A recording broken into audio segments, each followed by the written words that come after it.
Hey guys, and welcome back. Thanks so much for watching this video. So this is kind of the first video that I'm making on loop analysis, which I've also heard called mesh analysis. And hopefully this is going to be kind of a longer style playlist, sort of like my nodal analysis playlist, because really loop analysis is really just another basically equivalent way of analyzing a circuit to the way that we would analyze a circuit in a mesh analysis or in a nodal analysis.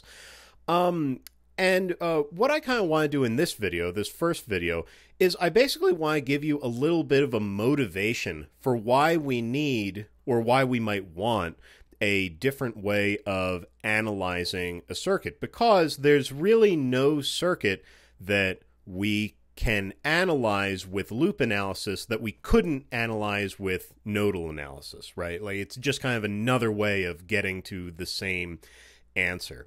So anyway, let me actually just start off writing down some things about nodal analysis. So back in the nodal analysis playlist, and one thing I should say, before we go too much further, even if your class, if you are interested in circuit analysis, or you do it professionally, or you are taking a course in school on circuit analysis, nodal analysis is really kind of the big thing that it's really important to learn. So, like, even in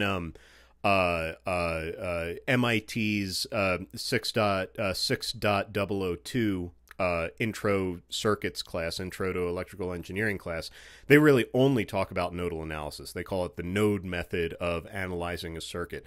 And it is a very powerful method, and it's very important to know. So, I mean, I would really recommend that if you are interested in a career in electrical engineering, or if you are in a class, this is kind of something that you really should become pretty familiar with. So, in nodal analysis, we figured out that we can pretty much solve any kind of circuit, or at least any kind of circuit that we are dealing with right now, in terms of just DC circuits that are just voltage sources, current sources, resistors. So I'm going to say that we can solve any circuit, any DC circuit that we're dealing with right now. And the big thing that we were solving for, essentially the unknowns in all of our equations in nodal analysis, were the voltages. We were solving for the different voltages. And these were like actual physical quantities in our circuit. We could actually build these circuits, take out a multimeter, put our negative node on the ground and the positive node on and the positive probe on any of the different nodes in the circuit, and we could actually see the different voltages that our equations, our model of the circuit, were telling us that we should be able to see. So that's what we were solving for.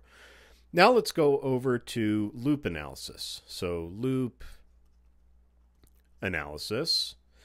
And again, we can pretty much solve any DC circuit. We can solve any DC circuit that's a collection of resistors and voltage sources and current sources. We can solve any kind of DC circuit using loop analysis.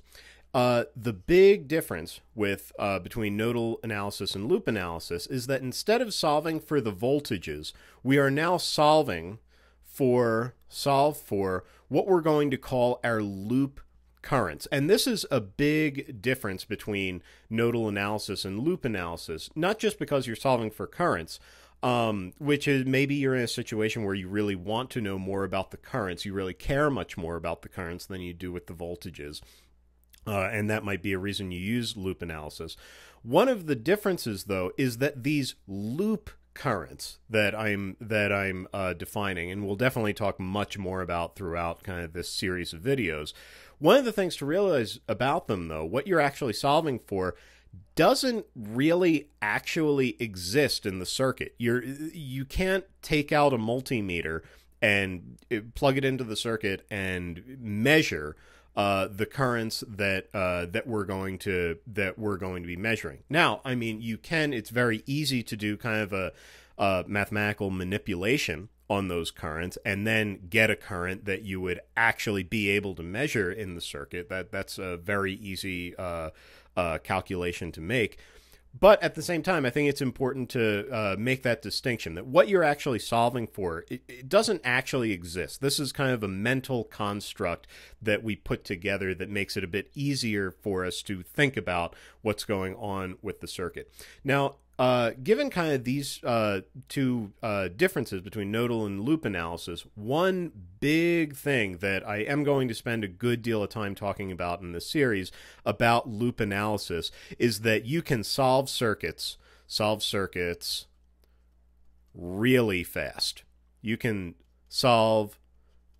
you can pretty much look at a circuit and write down the equations. You can write down the equations, or you can look at a circuit and immediately write down the matrix that you are going to put into your calculator to solve that circuit. So, I mean, if you are taking a class on circuits and you know, it's very much to your advantage to be able to solve circuits really quickly.